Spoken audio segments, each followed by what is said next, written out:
Hi.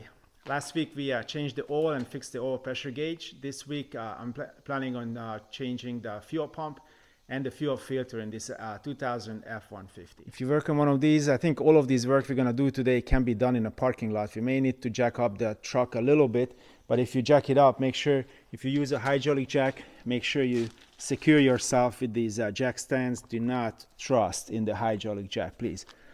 So first thing we got to do is, well, I like to wait until it cools down, and then we're going to need to release the pressure from the fuel system. The fuel system usually a high pressure, it's under high pressure, so we need to basically release the pressure first. I'm just a hobbyist, I'm not a car mechanic. I'm basically just showing you what I'm doing, and you better consult your manual and other things. And basically I just recommend this as an entertainment, or maybe a little bit of help for you to actually get the courage and do such a thing.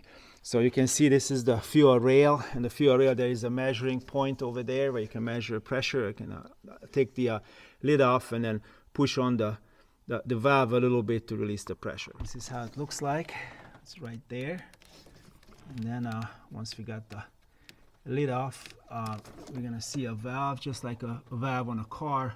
You gotta push the middle of it and it should release the pressure.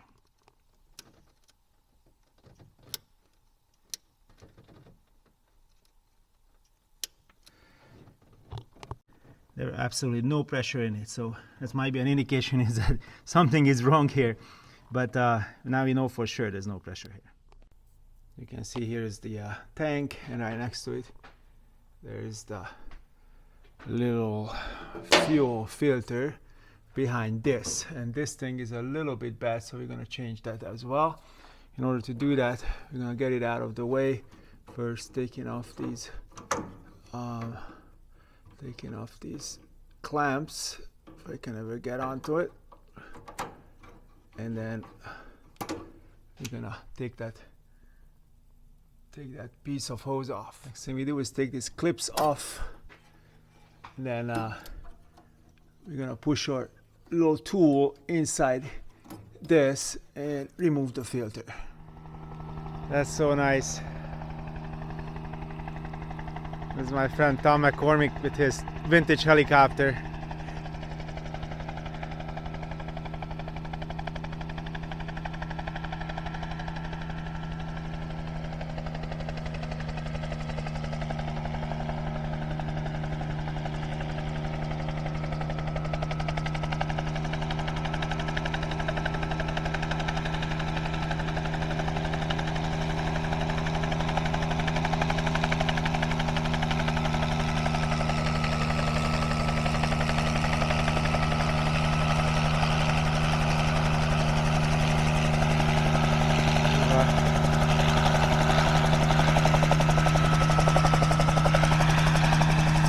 Yeah.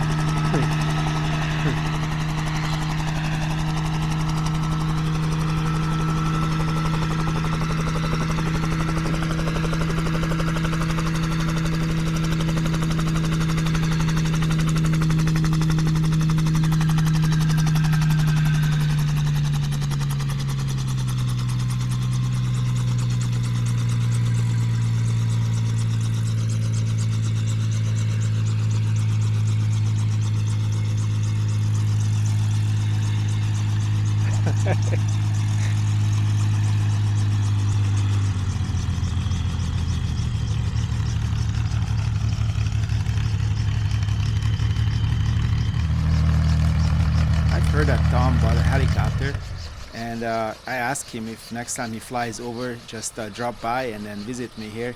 So it's super exciting for me that he finally came. I didn't even know he's gonna show up today. I would have mowed the grass, but at least there's no debris flying around. So here's this beautiful Bell 47 what he got.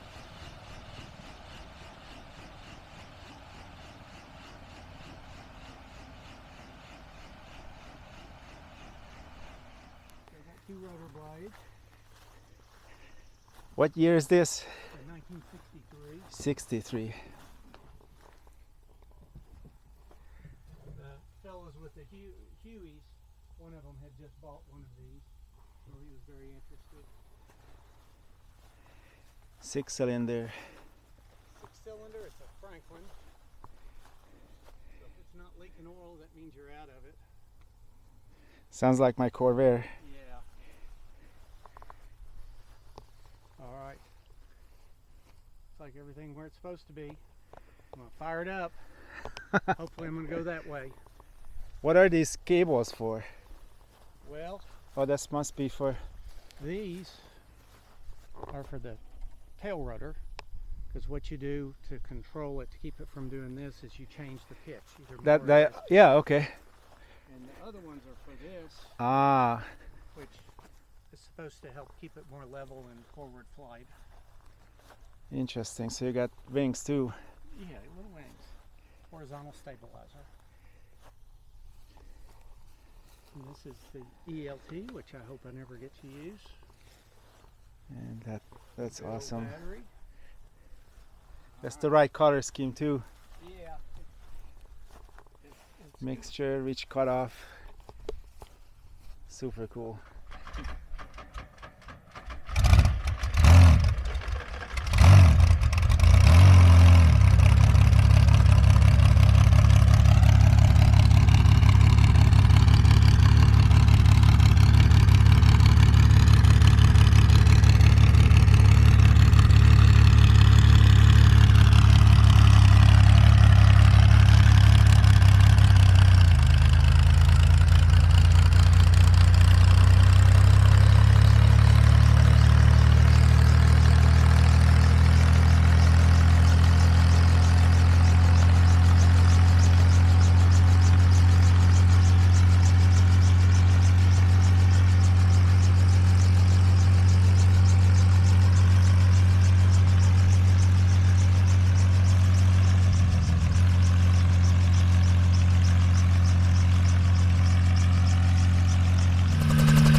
Goodbye, Tom.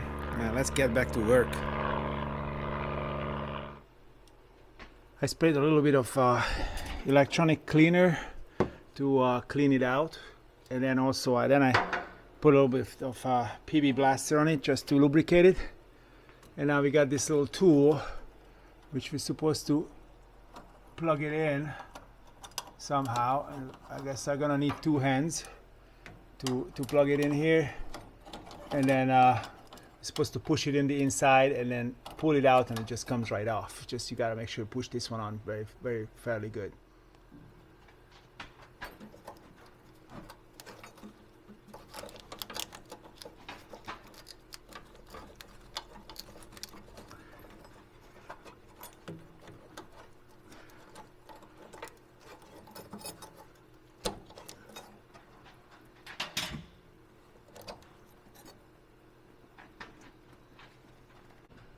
Simply we click this on. This is what it looks like inside, and we just push it on and click it on, and we're done. Now that both of them clicked in, we push this lock on,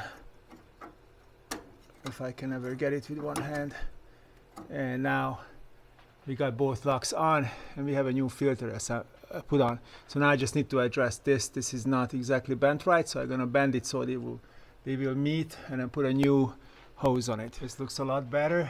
So now I made up a hose. We're gonna push it on, clamp it, and that fixed too. Kudos to the original Ford rubber, because it lasted for a very, very long time. But now it's gonna be fixed and will be a little better than it was recently. So now let's get to the tank. The fuel tank supported by two straps. There is one there and one there. I'm gonna oil them up to make sure that they will come down very easily. And on the other side, you can just turn them, twist them, and then they will come right out. The only problem is that you need to hold the tank in position while you're doing that. So I gotta figure out how am I gonna do this. So maybe I'm gonna start the whole process and then get off the lift, but that's not a good idea. So maybe I gotta figure something out how to do this, how to make this happen. Well, what could go wrong? So I supported it in the middle, and then now I started to remove these bolts. So these are going a little hard. I really try not to use power tools because I'm afraid it's gonna break that little ear on it. So I'm just gonna keep going with it. And then I'm gonna dispatch my son out here. So when I let it down a little, we're gonna support it with actually 4 hands. So hopefully it will work out. The first bolt is out. The first strap is kind of loose. You only need to make it to the side, and then we can just get it removed. Gotta have to move it a little bit.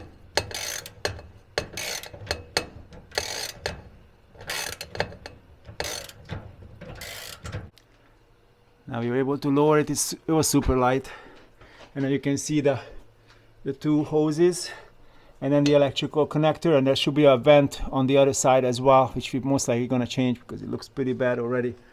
So what I'm thinking of doing is I'm just gonna go in and disconnect everything right now, and then we can get the tank down on the ground. Yeah, we totally forgot to take this one off here, so I gotta get on it. Well, we successfully removed everything. I took these off just like I did on the filter. Then there was an electrical connector on the back.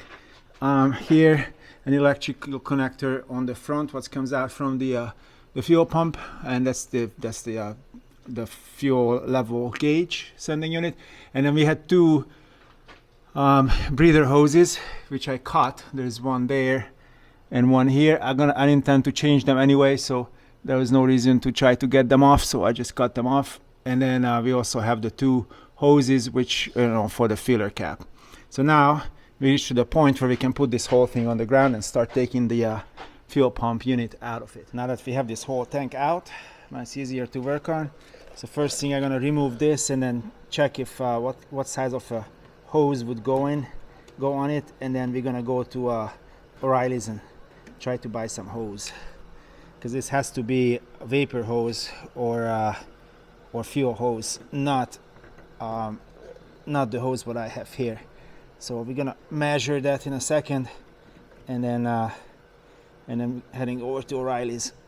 Yep, I just need 2 hands for it. It looks like a 1/2 inch hose, and I have it, but this one is a heater hose, so it's not really a good hose for that. In fact, I'm gonna change the other one what I just put on, because this is not for this purpose. So let's go to O'Reilly's and see what they have. And they must have fuel hoses that big. This is made out of some really, really good material. I wish we could buy that at O'Reilly's, but most likely we're not gonna be able to. But we're gonna find something very similar. But this one, look at my hand. So this is really has that rubber disease or something. We really need to replace that. So this is 1/2 inch. That's perfect. Now we got to figure out how big this one is, and then we got to find one of these. I had to go to 2 different car parts stores. O'Reilly's didn't have what I needed. It was like a 1/2 inch fuel hose, and they just didn't have it. I was the second person today who wanted that, but I went to go to Napa, and Napa had it. So they also had one of these, which O'Reilly's also didn't have. It's a gas filler hose. I used up almost 4 feet of this hose. I changed this one, which we done earlier, to the proper fuel hose, and then I did this triangle. It's all ready for installation. Except one. I need to put one more clamp on it that broke, and then this one, and there was one in the back. A very back was going up there, doing something. There's an electric motor. It's probably a vapor canister or some sort of thing. So yeah, I got all this done. So now the next thing we gotta do is work on the fuel tank itself.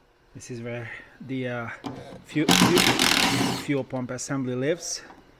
You know, unscrew these screws and get it out. You gotta remember that these hose fittings, they pointing towards the Austin Healey, so you can get it up.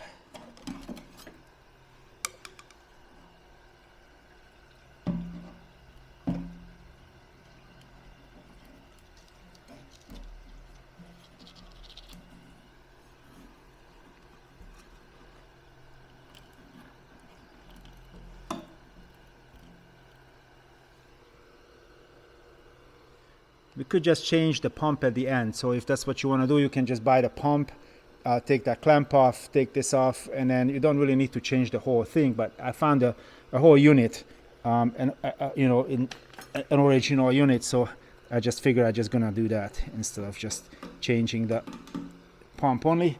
I'm just gonna change the whole thing. So here's the new unit. You can see the date. I guess it's 4 years old, but looks pretty cool. And this is an original one. It's not an aftermarket one. If it would be from Napa, it probably would be failed. You know, it would probably fail the first corner, but yeah, it works hopefully. All right, we're gonna try to put that in.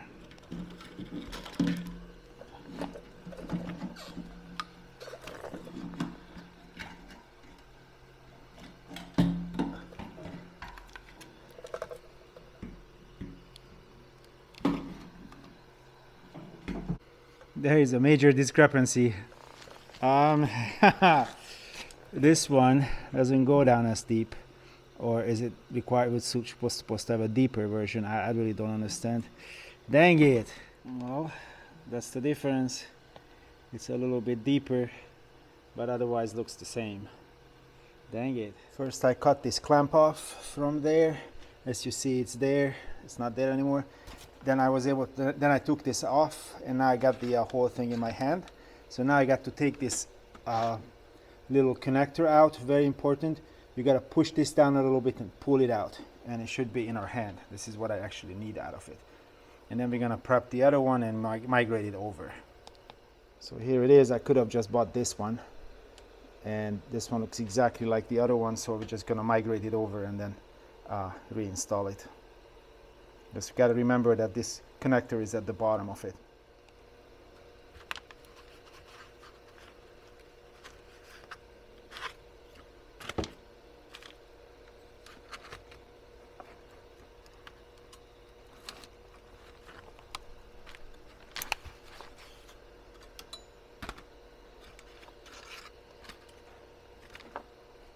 It's done. I tightened this one up, tightened this one up. This one sticks out. Looks good. The whole thing looks good. Let's put it back. The seal only goes down in one way. There's a longer place here, so it should be pretty easy to put back.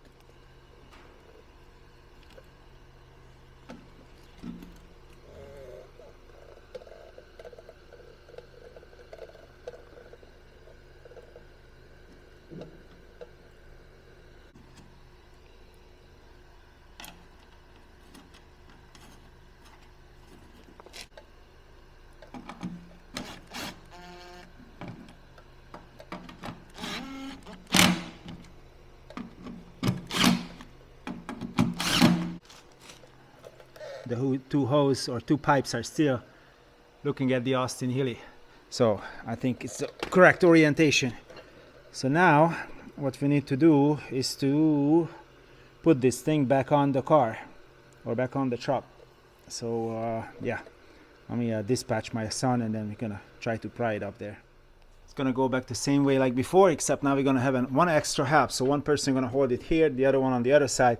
Gonna lift it up. Meanwhile, I'm gonna connect all the hoses, lift it up more, and put one of these holders, like fuel tank holders, in, and then we are in good shape.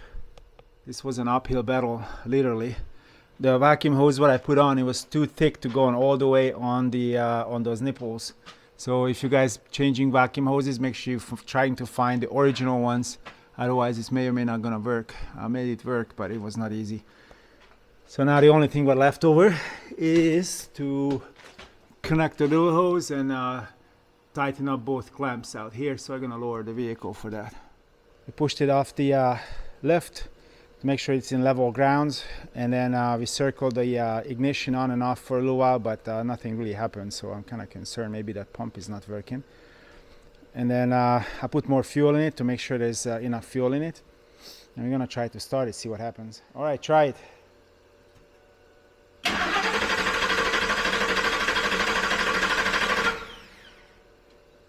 Again.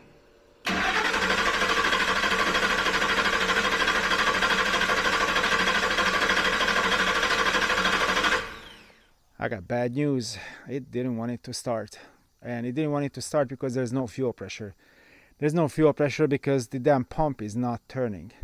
So I went in there with this tool, and then actually I was able to actuate the pump. The relay actually made a noise. Pump did not move at all. So maybe what I bought on eBay, it was a broken part, and maybe that's why they sold it to me, I don't know. Or maybe I didn't plug in something well enough. So that's what we got to verify. But nonetheless, it's evening time. Kids go to school tomorrow, the first day, so we're just gonna have to, I'm gonna push it back on the lift, and then we'll try it again tomorrow, see what I can find out. Well, the found on road dad is back on the lift. Definitely not first on race day today. So yeah, tomorrow I'm gonna take that tank off and see what I did wrong, or if that fuel pump is actually moves or not moving. We'll see tomorrow. It's another wonderful morning in Kentucky. So the first thing I'm planning on doing is to lower the tank a little bit, and then try to disconnect the cable from the whole water pump, the fuel pump unit, and plug in the old pump and see if the old pump would start making any noise when I turn the ignition on. So that's the first thing, and then if it does, then we got to take the whole thing out and then see what's up. So I gotta do the same thing what I just done before, but now I'm alone, so I'm gonna have to disconnect the vent hoses, the high pressure, low pressure electrical, two electricals, and then try to get the tank off and push it on the side here. Last time it was easier than this, dang it. Well, first off I had help, and then now I just broke one of these vents off. Well, that's okay, we're gonna just plug it up, one is enough in the back.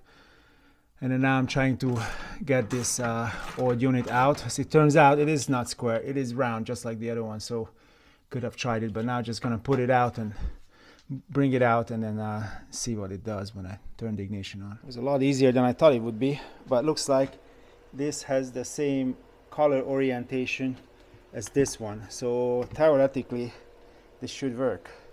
So next thing I'm gonna do is try to plug it in and then see when I turn it, put it on ignition, see if it starts. So this is the new housing with the old pump installed, and then let's see what it does. So we got it plugged into the system, and we're gonna start the just turn on the ignition and then see if this pump would actually do anything. Successful test. The pump actually moved. Now let's try it with the other one. Now I plugged on the exact same unit what I just pulled out from it. Let's see what it does.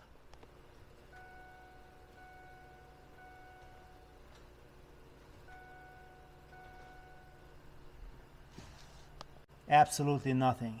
So that pump is bad, I think. This is exactly why I wanted to put an OEM pump in it, because as I'm reading, this pump looks like it's never been changed. It says the original part number and it's made in 2000. So oops, if I would show it to you right there. So the pump was made in 2000, and this truck is 2000. So yeah, it has about close to 300,000 miles in this pump. It actually used up 3 engines. This is engine number 3, but this pump still works at 300,000 miles. It's unbelievable. So yeah, here's the nice new pump, which was also an original Ford, and it's just not going. So I don't know what has changed since 2000, but maybe they sold me a faulty pump. I don't know what happened to it, so I don't have any better idea. I really need to drive this truck from Kentucky to Vegas next weekend, because I gotta pick up a little car there. So I gotta go to O'Reilly's and buy one there. Hope for the best. I broke down and bought one of these in O'Reilly's. We'll see how long it lasts. And I also had to buy a sock, so 2 of them together was $100, which I'm not too happy about. An original one is about 250, but the original didn't work. So I'm most likely gonna probably find another one later and get it in, have it in stock with me. But in case if I break down on the road with this, then I know O'Reilly's has it and I can just go in and buy one. So this is how it came. The problem is the connector different from the original one. So the original connector is small, and this one is an aftermarket connector, which I'm gonna have to solder up. So as it clicks in, I'm gonna have to cut the original wire harness and then solder this to it. And after that we can connect the fuel. It came with one of these rubber gromlets which I can put on, and then I can put the sock on. So yeah, most likely like this. Yeah, we'll see how it works out. I've soldered a new connector on, and then I'm gonna put a little shrink wrap on it, on both of them, to protect it. And then we can start assembling the whole thing again. This is how it looks like. I had to cut this pipe to size.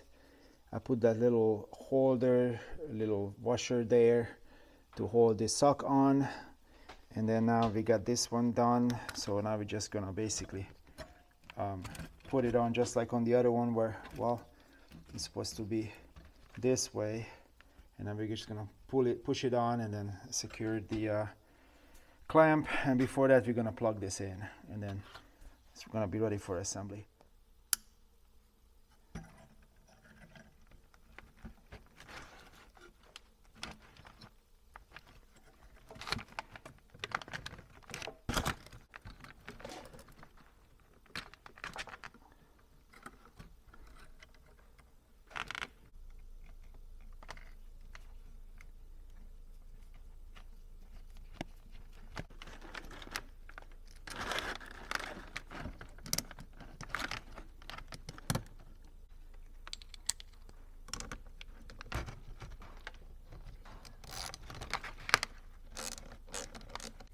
And it's done.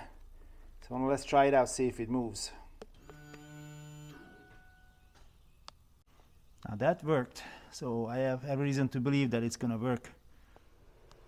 Now I can put it back where it belongs to, and then I gotta wait until that other valve, that vent valve, comes at O'Reilly's, and then I'm gonna change that as well. Here's that breathing valve, a vent valve that broke off. Well, what I broke off, and here's a nice new one. So it's very easy. If you look at it, you just basically gotta twist it. It clicks in here. You gotta turn it until you can't turn it more, and then pry it out, and then it will come out. And then it goes in the same way.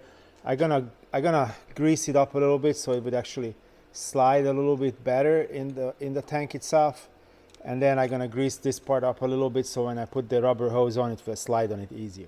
Here you can see the replacement part number in case you need to buy one. All ready to put this whole thing back on. So I just need to put the high pressure, the return, and the evap lines on. The new evaporator valve is in there already. So I'm gonna just dispatch my daughter, so she's gonna come out and help me hold it up, and then I'm gonna plug those things together and lift it up, and hopefully it will go back where it was before. I was able to push it up with the help of my daughter. And then we lifted it up, jacked it up, and everything is up, so we can remove the jack from underneath. The only thing I have left is to reconnect the smaller hose and then reconnect the filler hose, or actually just tighten up the filler hose. Everything is done. Well, let's see if it starts.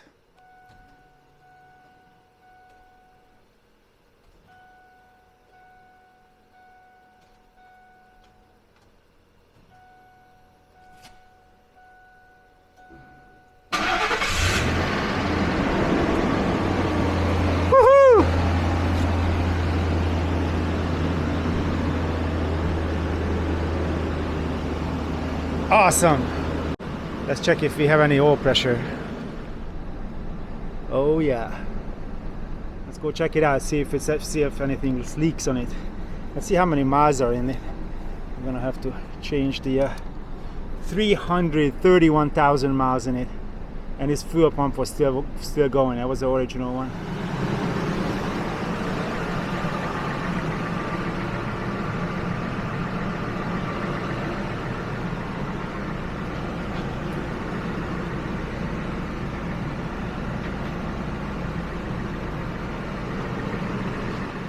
I have the AC off and something is leaking, and something is leaking down badly up here.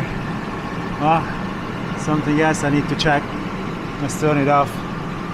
And let's see if it's leaking on the front. Nope, it looks good. No leak. Found the leak. The leak is coming from the heater attachment point, and it's the middle one. And I'm trying to show it to you with the mirror, but it doesn't really work too well. So yeah, I gotta change that. Oh, there was a drop. Yeah, so that fitting is leaking, what goes into the radiator. I don't know if it just came loose. It's usually not coming loose, or it's just the fitting itself is broken. And if that wasn't enough, now I can't turn off the position light. So yeah. I have several vehicles that are standing in line for this lift. So the next one gonna be my old Mercedes diesel. But I can solve this water leak off the rack. So basically I can just climb in the hood from underneath, and I think I know what I need to do with it. However, there was a leak in it which my rebuilt transmission was started up on. That's what we're gonna fix first. So there was just one screw was holding that lid for the old, I don't know why this thing has a mechanical outlet for the speedometer cable, and this is where it started to leak. So I'm gonna use a good RTV silicone to stuff it up with. So sometimes I watch that channel, the Project Farm, and then he made a show on several different silicones, and this Mopar silicone came back the best. And this one is actually made for the transmission fluid, so it's actually not gonna melt by the transmission fluid. So that's what I'm gonna use to put this back on with. This is how this plug looks like, and then I just cleaned it up a little, and then we're gonna put it back. Hopefully it's not gonna leak again. This is pretty much the only level surface on my property, so we're gonna check the oil level. So first we pull the dipstick out, we clean it with a rag, and we're trying to find a hole, push it back in, wait for a little bit until it's actually gets oily. But I just can't find the hole. There's no fill on it. Alright, so there it is. So it went in there, came out, and looks like we got just a little bit more. I'm happy with this. I just got the heater hose quick disconnect removed. The way it works is there's a little white piece what stays on the heater hose, basically the heater core, and that's what you gotta squish. And then while you're squishing it, you can remove this. The O-ring inside failed most likely. The other side is an easy thing to take off. So now we can remove it, take it to O'Reilly, see if they have something. The help desk also have a repair kit, where basically what helps you, enables you to just cut it here, and then they come with this piece, and you just basically clamp it on that, and then you fixed it for very little money. But maybe they have an extra original pipe for this, or hose. So the way this thing comes off is that you got to find where it is first, then you got to squeeze this little white part here, and then the whole thing will come right off. That white part will stay on the pipe, and then you pull this off, and then this is how it looks like. So then I went to O'Reilly's. I can buy the whole hose. That's actually $60 now, I believe, and then you can buy this Gates part, which is for the F-150, but you can buy Chevy versions also. And this is how it comes. The problem with this O-ring inside, that's what leaks. And then now I'm gonna cut it off here and reattach it to here, and then plug it back on without the white part, because the white part already present there. So now using a blade, I cut it off. We're gonna push it on and then clamp it.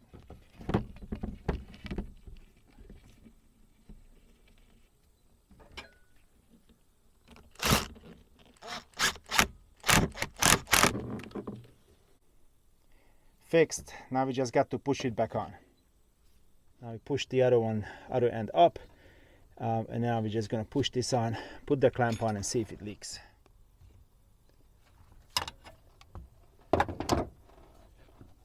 You gotta be careful not to leave this one of these on, because on this one that old brittle O-ring stayed on it, And I found it, so make sure you clean the surface, make sure there's no O-ring left on it. Let's start it up and see if it leaks.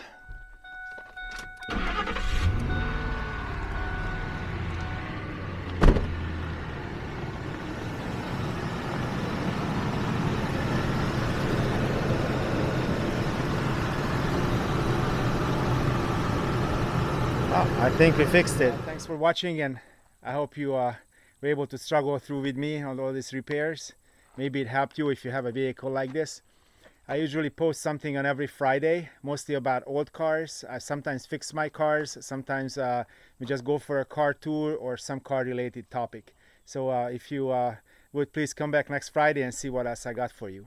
Thanks for watching, and see you guys next Friday. Bye.